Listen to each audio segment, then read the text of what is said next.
time we start this, I just want to like operetta sing. Like that's how I want to open it. Oh. But I'm not going to.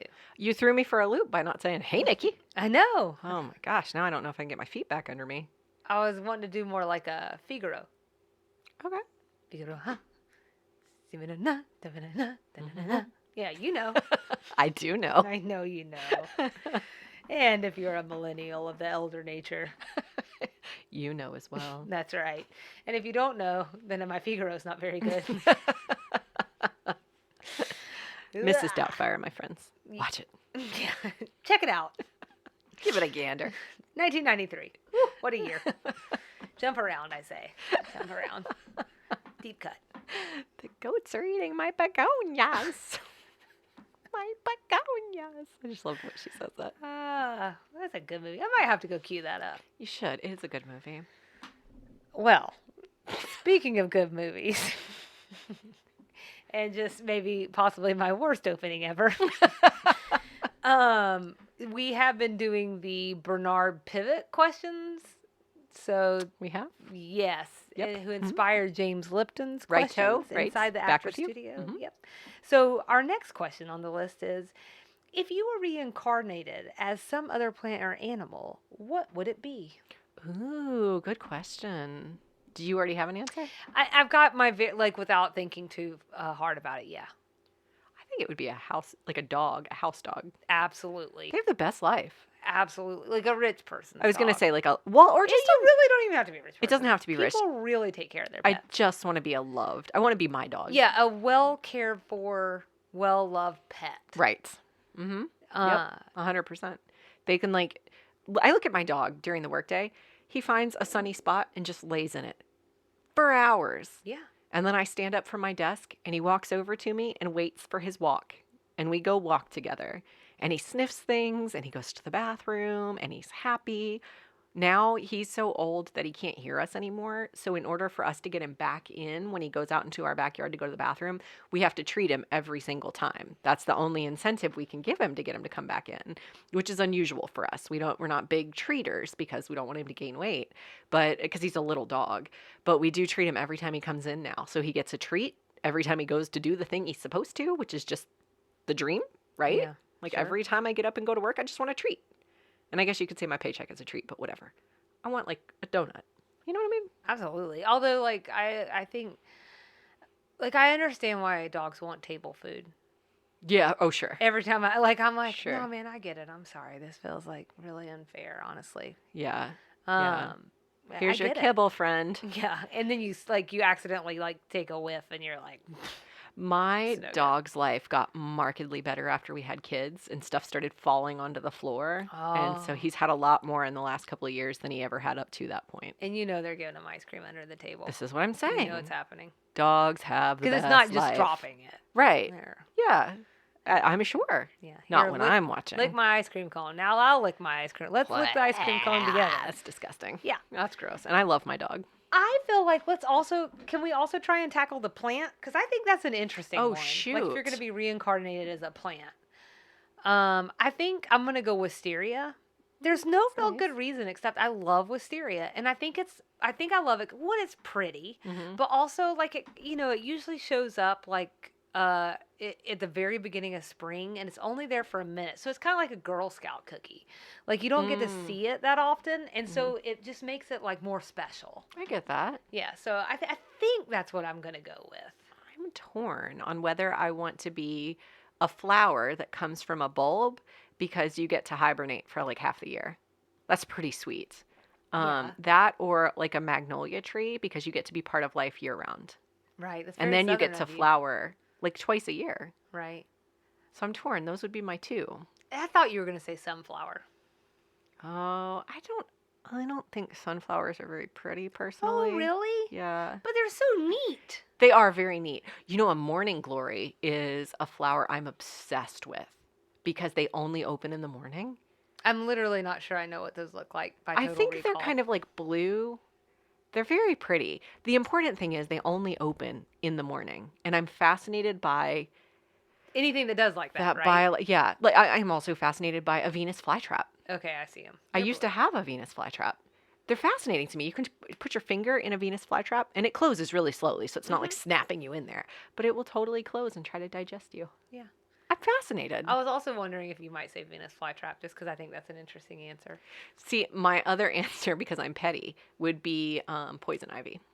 Because I want to leave myself behind on people. Oh, well, You that'll won't get you. forget me. But people are also really trying to actively kill you. That's true. So But they can't. there you go. As the person who gets poison ivy more than any, So much. the person who gets poisoned by ivy more than anyone I know. I get the ivy poison. 3 leaves, let it be. Wait, that's wrong. in the Leaves of 3, let leaves it be. of 3, let it be. I learned what poison ivy looks like in the last couple of years. Again, as a person who is massively allergic to it, it is astounding that You it took need me to know. until I was in my 30s to learn what it looks like. The leaves of 3, let it be. I've known that since I was like 8. Sure. I didn't know what it meant. Leaves of 5, stay alive. I always forget that one, but poison oak is 5 leaves, and you're not supposed to, or 5 points or whatever, and you're not supposed to mess with that either. Why would you say stay alive? I thought you were telling me to eat that. I don't know. I don't think it's right. No. Just don't touch things with 5.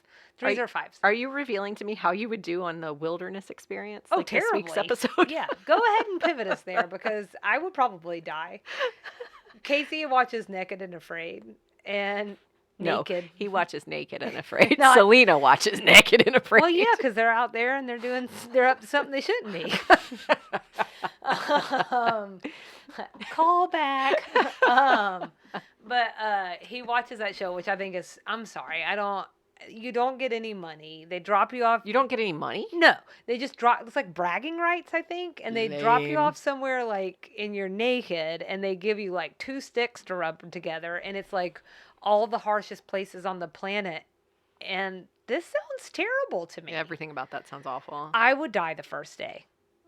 I would probably survive a little while just out of sheer stubbornness. Like I feel like the type of person that would refuse to die. I believe that. People are like, why won't you die? I'm not going down. So I think that I can firmly say, and you will back me up, that I'm a stubborn person. Yes. Very persistent. Yes. But when it comes to nature, I know who's the boss. I Uh-huh. alluded to this earlier, but like if end of times comes, I'm just gonna kind of like, I'll just like let it take me. You'll let the wisteria take you. Let it take me back to whence I came. Take me to my homeland. Something about dust to Dust, yeah, dust, the ashes stuff. to ash. Whatever. Yeah. So the wilderness experience? So this is season 3, episode 8 of Designing Women, The Wilderness Experience. Bernice treats the ladies to a 3-day survival course in the wilderness, but they aren't prepared for the realities of so rugged an experience. Treats. Right. That's all. Right. So this one aired January 9th, 1989. Selena gave me a little trivia here. Mm-hmm. Meg Wiley, who plays Dorothy in the episode, will return as Miss Eulalie Crown in season 5, episode 17. There'll be a test. We won't pass. I know. I've forgotten that already. So we're calling this episode "Get on the Bus, Gus," written by LBT and directed by David Trainer. General reactions, Solana? Well, I think I was fighting words. I think I was already kind of alluding to this, but this all sounds terrible to me. 3 days in the wilderness trying to hoof it with strangers. To what? Prove we can do something that's not necessary anymore? No thanks. Unless you're naked and afraid. Then it's necessary. I want to be clothed and satisfied. Clothed and at peace. I want that show. Yeah, give me that one. Yeah.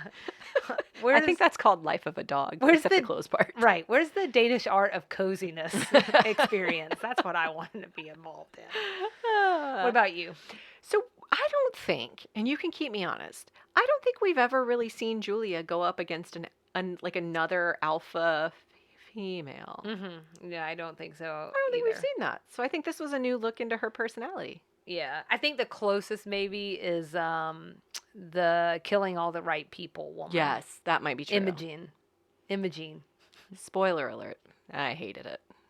I did not like Julia's look in this whole episode. I found it really obnoxious that when given the chance to collaborate with someone else and potentially learn from someone stuff she didn't know, her choice is to abandon them and strike it out on her own and really strike out. Yeah, I think so. Can I talk a little bit about the other women that we meet? Because that was another one of my general reactions, and I think this is sort of, I think these two are going to correlate at least a little bit. But I You think better hope so. I know I'm a little frightened. I'm naked and afraid. She's not naked, guys. Or am I? Stop it. Y'all will never know. So I think we're getting LBT's version of a woman from the north. Oh, yeah. And it's pretty unflattering. Yeah. And it's really an unfair stereotype, and I think that has to be pointed out because That's a good point. I didn't think about that. Yeah, I mean, we're all like pissed off when we get these negative Southern stereotypes, but this one walks in, and I'm like, Julia doesn't look that much better, though. oh, I agree. It's in Yeah. my dislikes. Okay, good. But Phew, perfect. we're on the same page. Yeah, don't worry. I always like dislike things. It's part of my brand. But the dialogue is also insinuating Beth and Big Edie are lesbians. There's no problem with them being Really? lesbians. I You didn't pick that up at all. Are you serious? I'm dead serious. Oh, okay. Well, that was the insinuation that I was left with. Oh. But for me, it was in a way where they're like the butt of the joke. Like, Oh. and that's less fine, and definitely some jokes about their lack of femininity.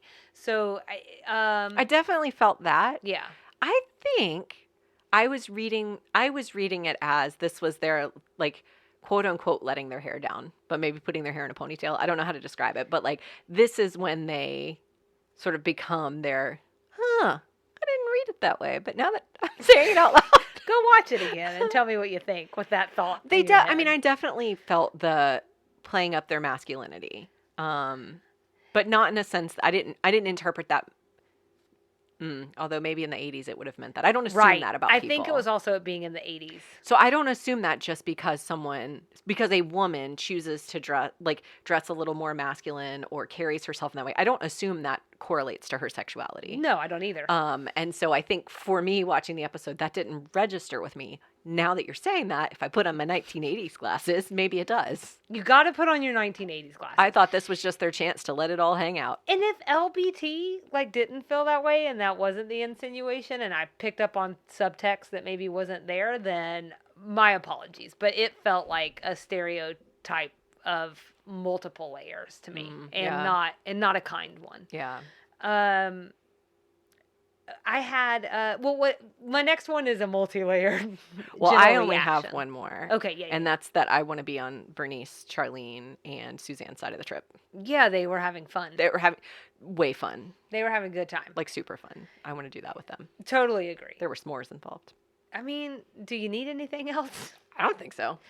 Can we talk about something Julia says about the way Southern women are conditioned to be with other women? So as a reminder, okay, this is Mary Jo talking to start out. Like this big old tough girl I went to school with named Rhonda, every day after PE, she wiped her face right on my blouse. Every night I just washed it out. I mean, I never questioned it or anything. Mary Jo, that's just the way Southern women are raised. We can give a man the dickens, but we're taught always to be polite to other women. It's just conditioning, something I myself have been able to transcend on occasion. So I just was wondering, did that resonate with you? Did that strike you at all? Does that relate to your Southern experience? That is an interesting question that I think has a lot of layers.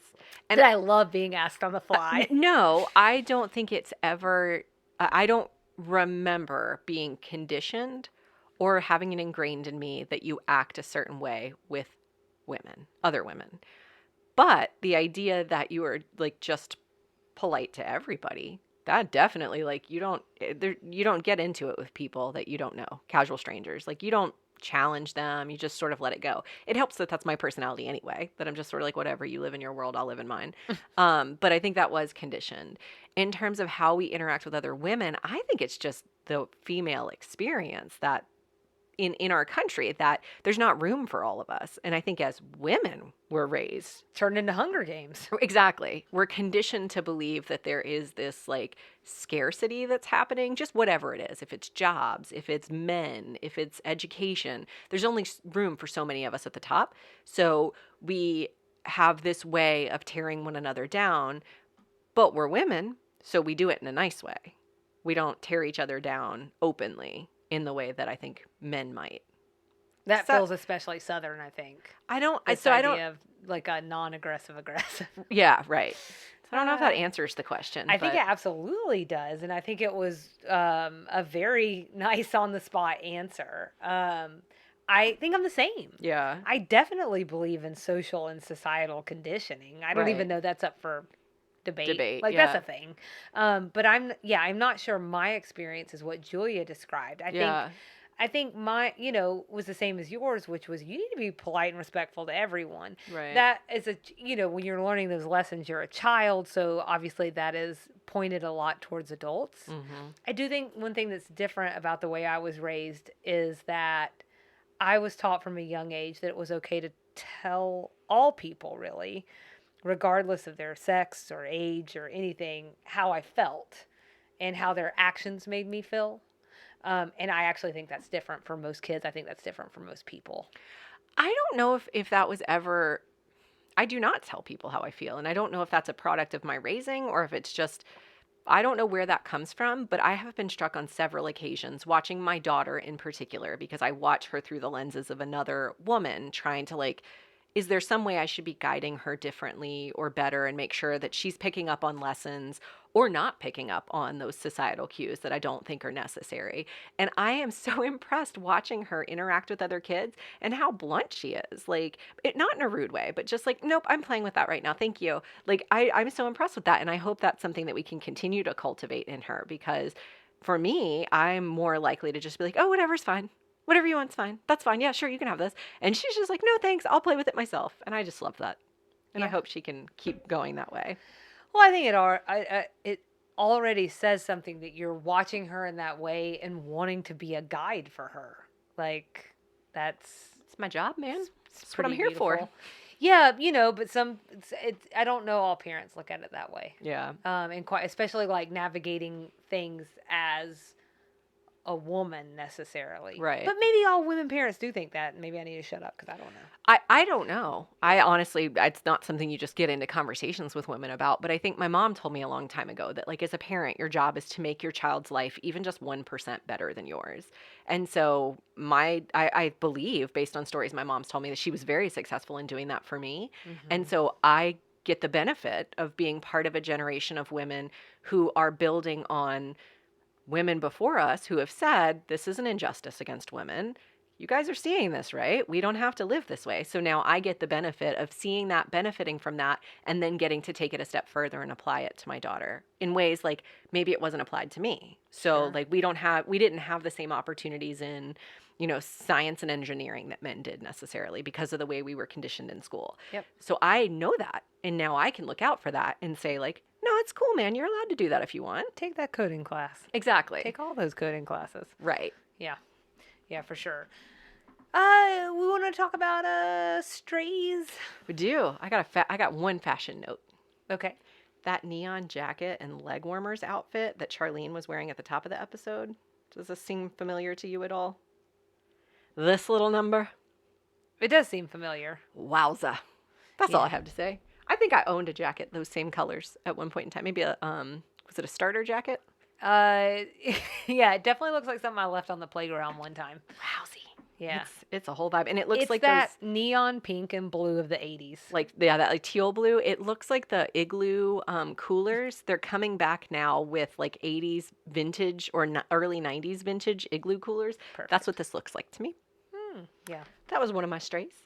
And then I think my other stray is that I think we might have a piece of trivia worth remembering. Okay. So last episode you imparted with us that Mary Jo drives a Volvo. And since there's going to be a test, I think we should all remember that Suzanne seems to live off West Hacker Boulevard. I can't find a real place named that, but she said she was chasing her pig down West Hacker Boulevard. Oh, okay. Yeah, I had that too, but I had West Hiker. Oh, well, Was it Hacker? You I don't know. look at the cut lines. So I thought maybe That's just their interpretation when they do, because it's based on subtitles. if it means anything, there's also not a West Hiker. Oh, okay, good. No So- hikers or hackers. Suzanne lives off a totally fake road, but that's where maybe she lives. There you go. All right. My stray was when Mary Jo is telling Anthony what happened to the other campers in their group. She says a grizzly ate their food. There are not grizzlies in the Good southern, call. eastern United States. So, just that felt like an easy one to know, especially for someone as well read as LBT. That's all. But That felt so easy to what know. do I even know? What'd you like in this one, Nikki? We left Sugar Bakers. I get excited Yeah. every time we leave Sugar Bakers. Every time. And my other thing that I called out that I really liked, I loved Anthony's explanation of who he'd worked with to get on the trip. He just kept saying, some white girl, some white girl, some white girl. And there's no question in anyone's head that that's who he was working with. Yeah. Yeah. I will tack on to that he was also a high point for me. And I have on here, I always love how smart and quick he is in sticky situations. And it was that. I don't know, some white girl. I don't know, some white girl. And you know what? They were all white, so. It's like a sense of It confidence probably was. and quick thinking. Yes. You just commit to the bit Yeah. and you're there. Yeah. I love it. Also with, I liked also him coming to rescue Julia and Mary Jo. One, because it was humbling for them, and they needed some humbling, For I sure. think. At least Julia Especially did. Julia, Yeah. And also because it felt like more than the old college try to include him. Oh, Where yeah. he didn't just pack their bags. Right. He also right. rescued them. That's true. Good. You know what? I should have noticed that because that's been one of my recurring complaints. You're right. My last like is that I like that assumptions get turned on their heads in this one. Okay. I don't think that most people who watch the show to this point would have thought that Bernice, Charlene, and Suzanne would be the ones killing it in the wilderness. Right. Yeah. While Julia and Mary Jo struggled. Right. I thought that was a good choice. Mm-hmm. And who doesn't love an underdog? I do. I love an underdog. Yeah. I really do. Yeah. What about what you didn't like in the episode? The pitting of women against one another. Good call. Yeah, it just didn't really work for me. That kind of sucks. Yeah, I would have at least preferred, even if it was going to be that way, because let's not, for the very reasons that you were saying before, society has told us that there's like 3 spots for women, so we all have to kill each other. We all have to take that spot. We all got to get that man. We all got to get that person in our lives. We all have, whatever. And that's fine if we want to put that reality, that unfair reality in, but if or that unfair thinking rather, if that's going to be the case, can we at least not have them come to an understanding by the end? Like there wasn't even ever a resolution to it. Right. That was weird, I thought. Yeah, like Julie Julie made me so mad. She should have just been held accountable in some way, or like Anthony swoops in, saves the day, and they still get their pen. Yeah. That irritates me. Yeah, that did not work for me at all. Yeah, I think this is just, again, to your point earlier, because I put your general reaction was my dislike, which was Julia in this episode. Yes, Big Edie and Beth were a little bossy for my taste as well, but Julia wasn't coming off great. She was coming off very snotty, a little high and mighty, I think, and I didn't love that. And why wouldn't you at least consider listening to 2 people who've joined the wilderness experience several times? Intentionally. Like Julia's here by accident. Yeah. So when you're somewhere by accident, learn from the people who know what they're doing, or make the most of the situation. And Julia just was intent on hating it and also intent on being an a-hole. Yeah. And that was really obnoxious to me. I understand why LBT had to give her that viewpoint because, they couldn't all just go on this trip and have fun. There had to be some tension somewhere. But to your point, could there be tension elsewhere? Could they have been racing against a group of men? Feels trite to make it men versus women again, because we've done that a few times. But could it have been something else? Maybe even something amorphous, like a race against Mother Nature or something, could it have been something different than just, like you said, putting women against women? I think Lee Iacocca should have been out there. And then we could have seen Bernice try and get with him. That seemed to be that's a good point. Thing. I even would have appreciated the 2 groups racing against one another. There was a little bit of that. But if Julia had committed herself to just beating her sister, I would have even liked that. Sure. That's women on women crime I can get behind because it's sisters. That's believable. That's just part of the sister relationship. I would have loved that. Right. But yeah, to take Julia, and it would be against character for Julia just to stand down and take direction from these other women. But I think it was just a missed opportunity to not even collaborate with them Sure. and try to do something. Missed opportunities. Well, speaking of missed opportunities, but not really. Do you want to rate this sucker? I do. My rating scale is bathrobe pig chases. Oh, that's good. I gave it a 4 out of 5, which is feeling high after what I just said, but I actually I enjoyed the episode. Uh-huh. I watched it a couple of times. It was just Okay. Julia that gets under my skin. Yeah. Like, I love leaving sugar bakers. I love an outdoor adventure. I loved Bernice. I just hated Julia. I loved hearing from the other women. I loved hearing like what motivated them to get out there. Like even Big The older Edie, ladies too. the older ladies too. Yeah, they I were just real loved cute. all that. It was cute. I liked it. Yeah. What about you? I give it a 3.3 out of 5 Georgia Grizzlies. Oh, Um, GG's. the old Gigi's.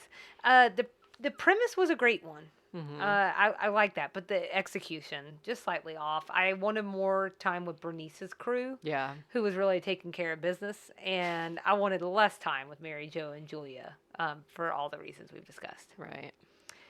Who buttered our biscuits this episode? I'm going definitely Bernice. She was just a bad A. Like I was not expecting her to be so amazing. She was just incredible. That's what she does. I loved when I didn't write the line down, but when she turned at the end, like you could see this slow build up that like it's getting to her head. She's getting a little, and then she was like, basically, we're going to leave the 2 old women behind. They're dead weight.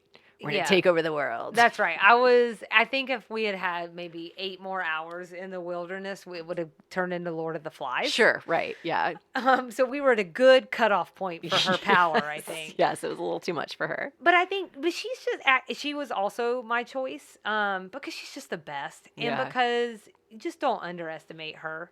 She might be the smartest person in the Designing Women universe. I think it's between her and Anthony, though. I don't know. Anthony's pretty Anthony's smart. good, yeah. And actually, as you were talking earlier about Anthony, I would put him. Bernice wins the episode for me. She still buttered my biscuits, but so did Anthony because he made off pretty good in the episode. You Yeah. know, like he barely had to suffer out in the wilderness, and he still got his pin, a Cindy Bird song or whatever. Yeah. It's also a great name. So who served us lumpy gravy? Stupid Julia, her stupid ego, so obnoxious. And her LBT is beautiful face. I know she's Stupid ego gorgeous. and beautiful face. And amazing delivery and incredible poise. Just that grumpy attitude. Yeah. LBT's not doing her any favors lately, in my eyes. She's been a little unlikable lately.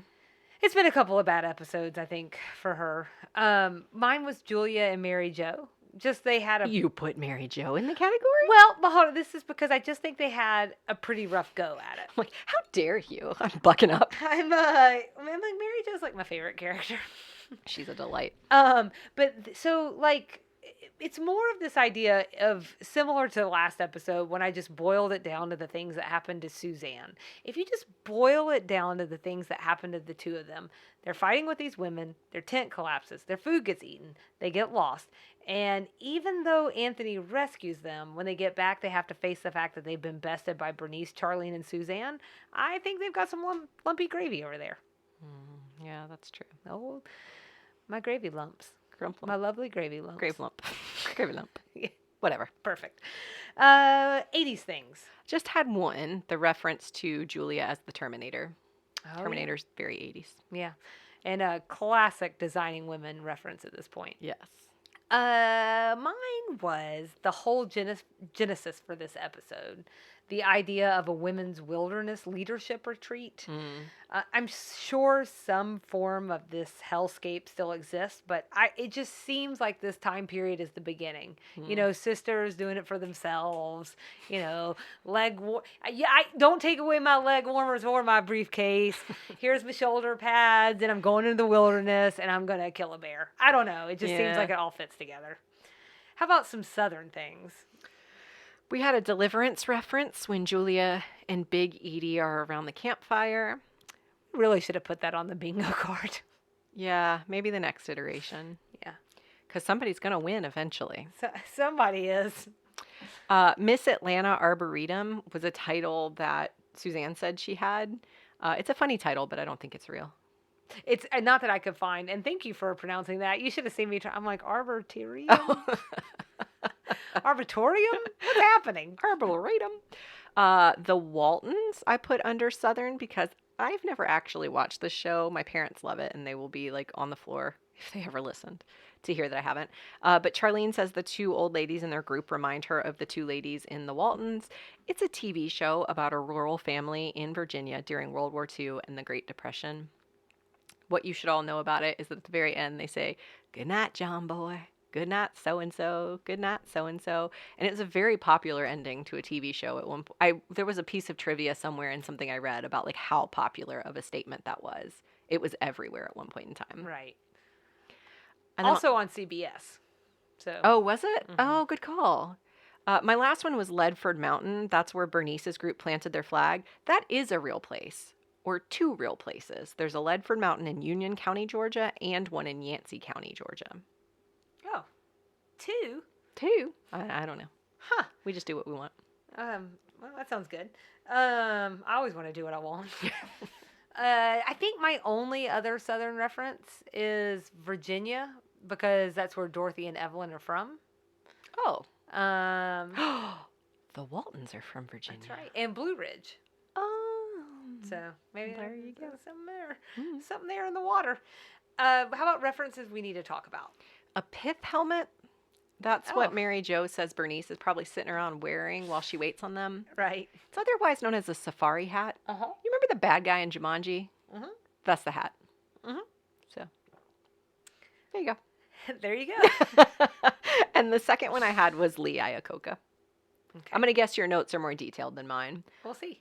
Mine say that at the beginning of the episode, Charlene says some of his top executives took the Wilderness Experience class.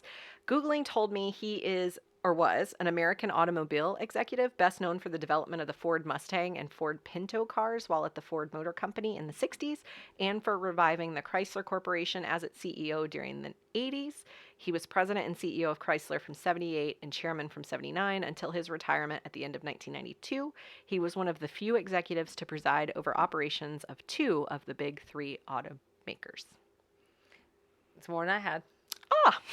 I think the other thing is just to, I don't know if it would be as how to impress upon people. Like, I think Lee Iacocca is sort of like talking like about Jeff Bezos or something today. Oh, yeah. When I'm talking just an industry titan that rises. Did you know above him the cream before of the this? crop. Mm-hmm. That's the first time I've ever heard this name. Oh, really? Yep. That's why we're talking about this reference. I had no idea who this person was. With like for this time period too, it would be like mentioning him and in the same token as like Donald Trump. Mm-hmm. So they were just those were the people that people saw as like, and I do mean this as businessmen. 1989, you know. Yep. Braunschweiger. It's a type of sausage. Oh, I looked that up, yeah. I knew it. I don't know. I've had it before. I just didn't realize it was like an umbrella type. I thought it was just one very specific type of sausage that confused me. But it's like it's kind of like potted meat. Mm. I'm like, Casey loves it. Mm. But his grandfather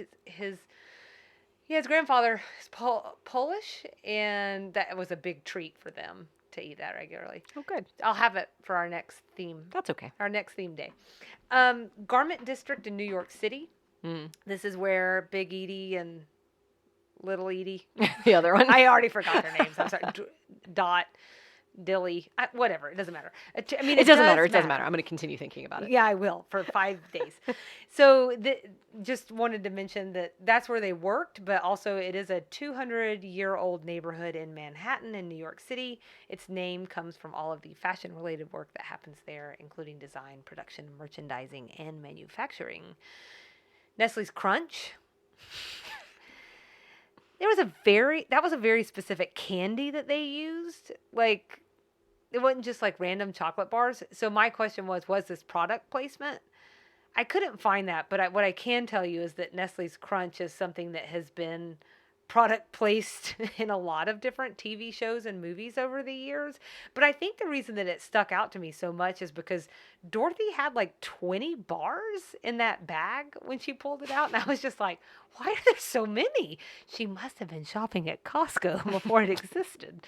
She's a grandma. Like, you always just show up with extra stuff. That's That- just what grandmas do. Here's 25 chocolate bars. Everyone gets 10. Pretty much. And then my very last one was Indian wrestling. Oh. Just to say, we used to do this when we were kids. Is that leg wrestling? Yes. Yes, okay. Yeah, we used to do that. And Probably called it that. so we used to do it when we were kids, and in my notes it says, yes, this is offensive. So it's also completely inaccurate. It's not Indian or indigenous in any way, shape, or form. But I just want to say, for the record, it is fun. Let's just fun. call it leg wrestling. Leg wrestling, and yeah. leave it at that. But you lay down at opposite ends.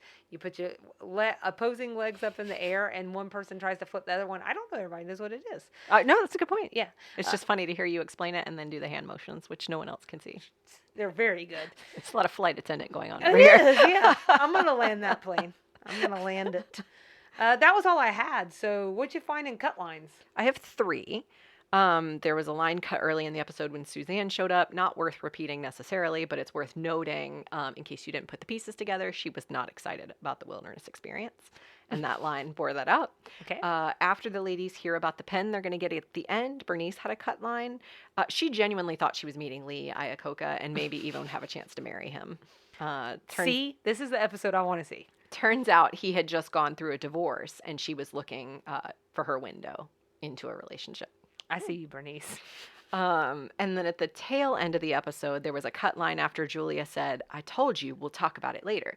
So after they get their pens, Suzanne's trying to get Julia's attention. She says, I told you, we'll talk about it later. And then it just cuts and there's no resolution to it. It was a cut line where Suzanne said, next time we should get this big black girl to be on our team. And she's pointing to Anthony. That was cut. Mm-hmm. So that was it. Okay. So next episode 9, Tyrone.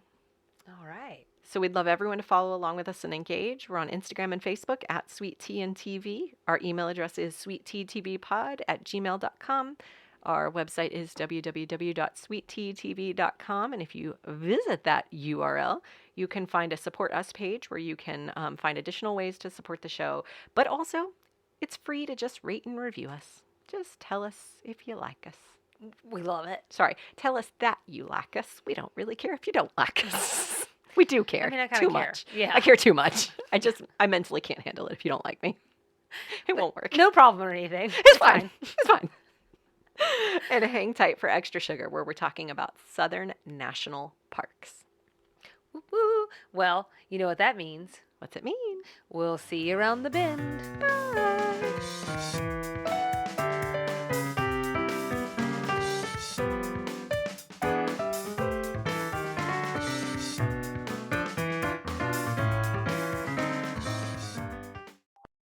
Welcome to this week's edition of Extra Sugar. This week we have another one I'm really excited about. We thought it would be fun, and I think by we I mean me, to latch onto the outdoorsy vibe of this episode. Specifically, Julia's mentioned that she and Mary Jo were at the outskirts of a national park. That was toward the end of the episode when Anthony comes to save them. So I thought we would explore Southern national parks. I love it. I love it so much. I threw a tent up in the backyard. That's true. I was rewarded with a tent view today when I got here and a s'more. You want to look at a tent? Want to eat a s'more in front of a tent? Yes, please. Do that. Sign me up. So I think we've all seen signs pointing to national parks, national monuments, national preserves, national historic sites, all those things. So by way of clarity, before we start, I want to clarify that a national park generally, quote, contains a variety of resources and encompasses large land or water areas to help provide adequate protection of resources. National parks are literally only designated by an act of Congress. Okay. In the U.S., national parks are administered by the National Park Service, an agency within the Department of the Interior, and there are only 63 national parks in the country. That sounds like a lot. Really? 63? Mm-hmm. Well, there's only 50 states. There are 0 in Georgia. Oh, really? Fun fact, there are 0 national parks in Georgia. That's a sad fact. So I think the episode implied the ladies were in Georgia. Yeah. But if they were, there were no grizzlies and there were no national parks. Hmm. Now, theoretically, they could have been on the outskirts of a national park, being on the Georgia line, but we'll get to that in a minute. Okay. So like I mentioned before, the reason I start with all those different designations in the National Park Service system is because I want to note that national parks, national monuments, national battlefields, each of those designations affords the location different levels of protection and requires different levels of administration by the National Park Service. So our home state of Georgia has 11 sites administered by the National Park Service, but as I mentioned, no official national parks. So since I wanted to talk about national parks, I guess I won't be talking about any in Georgia. So I'm sorry for that. But what I'm going to do instead is I'm going to take us on a road trip around the South to visit some fun-sounding national parks. And then at the end of the segment, I'll run through a couple of those interesting National Park Service sites that are in Georgia and are administered by the National Park Service, but just aren't national parks. Okay. So first up, we're going to go to Florida. So if we're on a road trip, we're starting in Florida. Our neighbors to the south are home to 3 national parks. So Georgia has none, Florida has 3. My personal favorite, and I think I might have mentioned this in the episode recently where we talked about Florida experiences. My personal favorite, and not because I've been there, but because it sounds amazing and it's on my bucket list, is Dry Tortugas National Park, which is about 70 miles west of Key West. So it's off the coast of Florida. According to the National Park Service website, this 100 square mile park is mostly open water with 7 small islands. Accessible only by boat or seaplane, the park is known the world over as the home of the magnificent Fort Jefferson, picturesque blue waters, superlative coral reefs and marine life, and the vast assortment of bird life that frequents the area. In fact, less than 1% of the park is dry land. So most of what you'd see when you visit is marine life and water. The central piece of the park, as I just mentioned, is Fort Jefferson. It's a massive but unfinished coastal fortress. According to Wikipedia, it is the largest brick masonry structure in the Western Hemisphere and is composed of more than 16 million bricks. And it's unfinished. There's a story there, and I didn't write it down for this segment. I'm sorry. But there is a story to why it's unfinished. You gotta leave. You gotta leave something for the people. I know. I got to leave you guys with a little something, something. So if we leave Florida, speaking of leaving, let's move up north to South Carolina. Our neighbors to the east? Sure. Don't look at me. That way. Are home to Congaree National Park. This 26,000 acre park is one of the smallest in the national park system. It lives about 18 miles southeast of Columbia, which is the capital of South Carolina. According to the National Park Service, Congaree is known for its giant hardwoods and towering pines. Congaree's floodplain forest includes one of the highest canopies in the world. The forest is also home to the tallest, 169 feet, and largest, this means nothing to me, 42 cubic meters, loblolly pines alive today, as well as several cypress trees. These are such hard words. Alive, cypress. What do you want from me? As well as several cypress trees well over 500 years old. It's impressive. I read that it's often referred to as a swamp, but it's actually a bottomland hardwood forest, which sounds like it's different because it's not continuously flooded. It floods when the nearby water sources overrun. The reason this is interesting to me is because that's the same thing that happens over at Swanee Creek, the Swanee Creek area where the Greenway is. They often have posts, online or whatever that say like parts of the Greenway are closed because it's flooded. I think there's similar types of forest. Okay. The Environmental Protection Agency's website says 200 years ago, magnificent bottomland forests covered almost 30 million acres across the southeastern United States. Today, only about 40% of that area still supports these productive and unique ecosystems. It's estimated that losses of these types of swamps reached rates as high as 431,000 acres per year from 1965 to 1975, largely due to conversion to croplands, particularly for soybeans. In some regions of the lower Mississippi floodplain, only a small percentage of these original bottomland hardwood forests even remain. The last thing I want to say about Congaree is that there was a significant advocacy effort to have it designated a national park. It was heavily logged for many years, despite nearby citizens arguing about its value to the local ecosystem.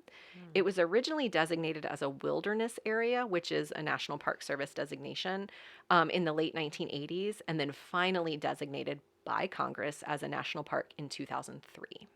So it was a long run.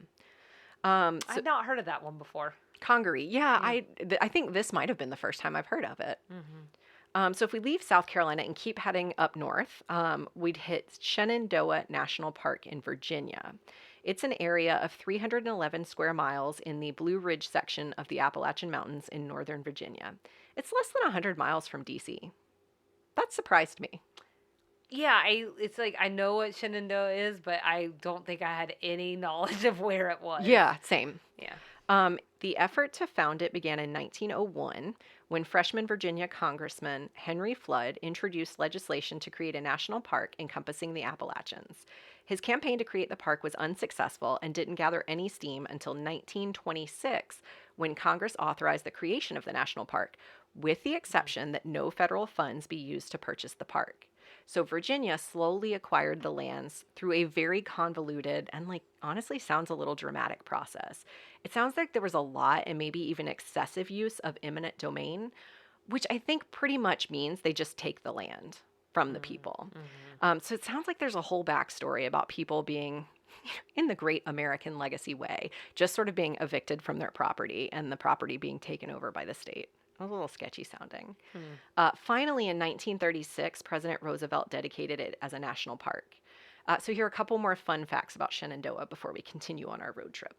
Some of the rocks exposed in the park date to over 1 billion years in age. That's nuts. Billion years. Yeah. It's wild. In the early days, the park was segregated. In fact, segregation was built into park plans, resulting in a separate facility at Lewis Mountain for Black visitors. That was, by all accounts, markedly lower quality than the facilities for whites. They even distributed maps of the park showing that as the only location in the park for Black visitors. But even when the park opened in 1939, the Interior Department was anxious to desegregate the park as well as all of their managed parks. So fast forward one world war and a drop in tourism due to that war and other things, that really encouraged desegregation. And by the early 1950s, all park facilities were desegregated. And then the nearly 3,000-mile Appalachian Trail runs through Shenandoah. AppalachianTrail.org says, in Shenandoah National Park, you can cross the Appalachian Trail more than 30 times without even getting out of your car. So if you're not an outdoorsy person, but you want to see the Appalachian Trail, head to Shenandoah. I think I'm sorry. I'm totally thrown by this. First of all, segregation is stupid. Okay. Just to be clear. In case you want my opinion on that. But to segregate the outside. It's weird, the right? Outdoors is just it's right up there with one of the dumbest things I've ever heard. So I think that's throwing me Sorry. a little bit. No. But if you see a weird look on my face, I don't I was noticing that. I was trying to process and it's it just broke my brain. So I actually separated that point about segregation from the next point I'm going to make because it's almost hard to process and they are not in time necessarily close to one another. But my next point was that Shenandoah is the most dog-friendly park in the system. Okay. And it just felt like somehow those 2 points, just for listeners, enjoyment should be separated. But yeah, it's kind of astounding that an entire national park, a national park authorized by Congress, was authorized and intended to be segregated. Yeah. But I thought it was kind of interesting that while that was happening in Virginia, there was this federal interest in desegregating what you said, the outdoors, and making it something that all Americans have the right to. Yeah. What's wrong with people? It's wild. So on that note, but pet friendly. But it's pet friendly. Super They're allowed. pet friendly. They're allowed in all campgrounds and on many. You said trails. dogs. Dogs. Not cats. I don't know that they specify cats. I'm not sure. So if you leave Shenandoah and you drive 8 hours west, you can hit Kentucky's Mammoth Cave National Park. I want to go there so bad. Okay. It's a nearly 53,000 acre or 83 square mile plot of land encompassing the longest cave system known in the world. Yeah. So, in terms of history, I'm just trying to start with a little bit of history of these places. The national park had a relatively short route to national parkdom. I don't know, is that a word? It is now. Especially compared to the kind of the saga at Shenandoah. So, in 1926, private citizens formed the Mammoth Cave National Park Association to protect it. And then in 1941, Mammoth Cave National Park was officially dedicated. It then became a World Heritage Site in 1981 and an International Biosphere Reserve in 1990. This place is wild. So, first of all, the cave system contains more than 420 miles of surveyed passageways, and apparently new passageways are being discovered all the time. 420 miles. Yeah, it's That's a lot. Yeah. It's mammoth, if you will. Oh. Yeah, okay. About 10 miles of that 420 miles is available for touring. The hardest That's tour, little. it's not a lot. The hardest tour is apparently a 5-mile, 6-hour, quote, belly crawling wild cave tour. Would you do this? It depends on how narrow the passage is. Yeah. So we recently watched, oh gosh, I don't remember the name of the movie, but it's a new movie on maybe like Amazon or something. So it's got Sandra Bullock and Oh, Channing yeah. Tatum, Mhm. and they had to crawl through a little tiny passageway at one point, and I had trouble breathing just watching them do it. Lost City. Lost City, that's it. Yep. Super cute movie. I really enjoyed it. Anywhoosie, those passageways were really small. So if that's what we're talking about, probably not. This is why it's hard. So the same token that I'm like, I so want to go there. The other part of me is like, But there are I lots can't of do other options. spelunking. Yeah, no, there are lots of other options. The some of the cave passageways are enormous. Yeah, I want to be able to walk through. Yeah, no, this is one of the many tours they offer. And I don't remember if it's in the Mammoth Cave system or whatever, but there is like the place where they do the concerts. Oh, yeah. Um, They didn't mention that here. okay, maybe it's just in some other set of Okay. caves or something, but Yeah. I think the idea of that to go to a concert like in a cave is amazing because the acoustics are supposed to be like top notch. I was kind of thinking the acoustics might be bad. Just echo a lot. Supposedly they're amazing. Oh, good. But like somebody like made me feel bad. Like, what is it doing to those? Like, is it bad for that to be happening underground? And the answer is probably yes. Yes, it is. Listen to what you're saying about some of these other parks and why they exist because we were just like killing everything left and right. So on that note, there used to be an underground river tour by boat in Mammoth Fun. Cave, Mhm. but they closed it in the early 90s for both logistical and environmental reasons. Yeah. So part of what they do at the National Park Service is make sure that we're not having environmental ramifications that could be prevented in the context of enjoying environment. We also need to protect it. It is, and it's so hard because you don't know what you don't know. Right. Like you don't know, like you can. It's like the butterfly effect. Right. You know? Exactly. So a couple more fun facts that we'll talk about. I read that even though Kentucky itself obviously experiences, I don't know, obviously, it experiences all 4 seasons, it remains perpetually 54 degrees underground in the caves. Doesn't change regardless of what's happening outside. Can we go there right now? Yeah, that sounds nice, right? The cave system houses a few varieties of animals known as troglobites. That is, species that are specifically adapted to live in a cave environment. Sounds scary. These They're These- cute. No. These residents include eyeless fish. Could you imagine a fish with no eyes? No. Yuck. Sorry, Yeah. fish. Yeah, how dare you? Cave salamanders and an endangered albino cave shrimp.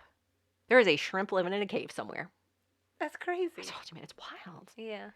So if you can handle more, you would leave Mammoth Cave National Park, drive another 8 hours, and you would hit Arkansas's Hot Springs National Park, a 5,000 acre or 8.68 square mile park Yes, bring on the hot springs. featuring 47 thermal hot springs. Yes. It is simultaneously the oldest and one of the smallest national parks in the system.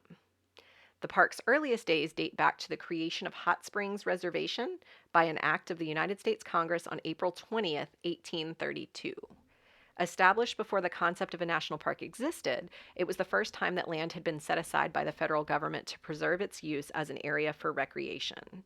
It officially became a national park in 1921.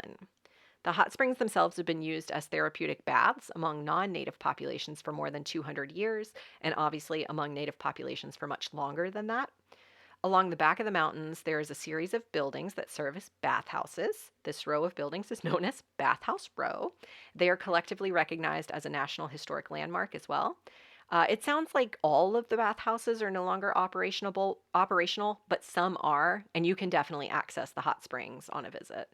Um, I didn't write any of this down, but I also came across a couple of articles or sources that talked about like how these places were used for medicinal value Mm-hmm. in the early 1900s and late 1800s. There was a whole protocol. Like you went into the hot spring for X number of minutes, you Mm-hmm. came out, you came to temperature, you did this, you did that. And it was to cure a variety of illnesses, including, I think, things like TB and things like that. Oh, well, I don't know about that, but I do. But like, there is something And to like the rest and arthritis. relaxation aspect of that, and Yeah. like just fresh air. But like, I think there's a lot to be said for like the natural healing of the earth Hmm. and what it can do for people. This is a way that like going to the ocean just makes you feel a certain way. That Right. salt, the ionization in the air and everything. Right. I think that's something just that's really amazing about being on the planet. Can I add in one thing? Yes. Okay, there is a 10-acre project coming to the southeast. It's going to be the first immersive hot springs and spa. Oh, And it's going to be in South Forsyth County here in in Georgia? Georgia. Oh, cool. It's supposed to be, so it's going to be like this amazingly huge like destination spot, and I cannot believe it's going to be in Oh, Georgia. that's exciting. Have you ever been to hot springs I or anything? haven't. So we went to some in Costa Rica, and it is just a cool experience. Yeah. Like it's a lot of these places do it up. You know, there's more natural ones, and there's ones that like they just put a lot of stuff into it where Oh, it's like they make it look less natural. okay. Okay, but it's still fed by natural hot I springs. think that's what these bathhouses would have been. Those would have been right. Yeah. I don't see how these would be in Georgia, but Mhm. either way, it's just a cool experience. Well, I didn't write it down here, but one of the things I read about the hot springs is this idea that, the water trickles down into earth, goes down into near the core, which is what warms it up, and then comes back up. All along the way, it's soaking in minerals. And so that it's so mineral dense that, to your point, like that's got to be good for your body. It's got to be healing in some way. And it's just interesting to me how like the medical field at one point, like this was something doctors prescribed you, was this regimen of getting into the hot springs, getting out of them. Don't go for too long, don't go for too short. It's just fascinating. Yeah. And there's a whole conversation we could have about like medicine Yep. and modern medicine, but that was What are we interesting doing? to me. So we're nearing the end of our road trip, sadly. We have 2 more stops, and then I'll go through all those places in Georgia. So we're going to go to Texas next. As we all know, everything is bigger in Texas, And it's in the South. and I'm counting it in the South. It seems like even their national parks are bigger. Big Bend National Park is 800,000 acres or 1,100 square miles. Wow. The park includes the largest protected area of the Chihuahuan Desert in the United States, and it's the only park in the United States that contains a complete mountain range, the Chisos. Similar to Mammoth Cave, it didn't take all that long for Big Bend to become a national park. In 1993, the Texas legislature passed legislation to establish Texas Canyon State Park. Later that year, the park was redesignated as Big Bend State Park. Then in 1935, the United States Congress passed legislation that would enable the acquisition of the land for a national park, and by 1944, Big Bend National Park opened to visitors. The park protects more than 1,200 species of plants, more than 450 species of birds, 56 species of reptiles, and 75 species of mammals. It's mostly desert. That's crazy to me that many species would live there. It seems like an inhospitable environment, and yet. Yeah. They all come out at night. I don't really know. The park is considered the most remote and one of the least visited of the national parks. And maybe as a result, National Park Service measurements show that Big Bend has the darkest skies in the contiguous United States. Oh, Bend with a D. Big Bend. Yeah, sorry. Okay. You thought I was saying Big Ben. Yeah. Big Ben Parliament? Nope. Big Bend. Okay. Thousands of stars, bright planets, and the Milky Way are visible on clear nights. That's cool. Isn't that cool? Okay, so I'm not a cartographer, obviously. Like I'm not creating maps, so I Not don't yet. know. I don't know if this has been the most efficient road trip, but it's mine. So I'm saying we're going to leave Texas, and then if you're heading back toward Georgia, I would have you end up at the Great Smoky Mountains National Park. Heck yeah. Been there. I was going to say, if this segment has taught me anything, it's that I'm massively undervisiting the national park Yeah. system, like the entire system. This is the only one in the South that I visited. Yep. And Oops. I'm not the only one. This is the most visited national park in the entire United States. It is an endless forest falling on the Georgia-Tennessee border. It was established in 1926.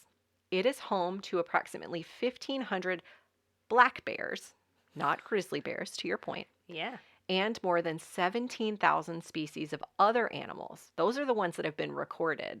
Experts estimate there are thousands more to discover. You can fish brook, brown, or rainbow trout throughout the 700 plus miles of fishable streams in the park. In fact, the Great Smoky Mountains are one of the last wild trout habitats left in the world. And the Great Smoky Mountains are known as the salamander capital of the world, boasting more than 30 varieties. Yay. I think we talked about this in either an extra sugar or maybe a main episode at some point, but the Smoky Mountains get their name from the natural fog that hangs over the range, looking like large smoke plumes from a distance. Episode 22, season 2. Okay, there we go. Our human library is here. This fog is caused by the vegetation emitting volatile organic compounds, which are chemicals that have high vapor pressure and easily form vapors at normal temperature and pressure, for whatever that means. Or if you're me, look, that looks blue. It looks real nice. I like that. The mountains are estimated to be 200 to 300 million years old, making them some of the oldest mountain ranges on Earth. The highest point in the Smokies is Klingman's Dome, which rises to an elevation of 6,643 feet. It's the third highest mountain in the Appalachian Range. Interestingly, Mount LeConte, also found in the Smokies, is the tallest. That's the measurement from immediate base to summit. So not elevation. That always confuses but me. I know. So it's the tallest mountain in the Appalachian Range, rising 5,301 feet from its base in Gatlinburg to its 6,593-foot summit. Both in the Great Smoky Mountains. I like Gatlinburg. So we've done the national parks. Once you cross back over into Georgia, you could check out 11 other, not national park, but administered by the National Park Service, parks. So Andersonville, Perfect. Georgia holds Andersonville, a National Historic Site. The Appalachian Trail is a National Scenic Trail. The Chattahoochee River is home to a National Recreation Area. Chickamauga and Chattanooga is a National Military Park. Cumberland Island houses a National Seashore. Fort Frederica in St. Simons is a national monument, as is Fort Pulaski in Savannah. Plains, Georgia is home to the Jimmy Carter National Historical Park. Kennesaw Mountain is a national battlefield park. That's right. Martin Luther King Jr. National Historical Park can be found near Auburn Avenue in Atlanta. Ocmulgee Mounds are a National Historical Park in Macon, Georgia. And we have part of the Trail of Tears National Historic Trail here in Georgia. So I heard a lot of things to add to my bucket list as I worked through this segment. I hope you did too. But this has been this week's edition of Extra Sugar.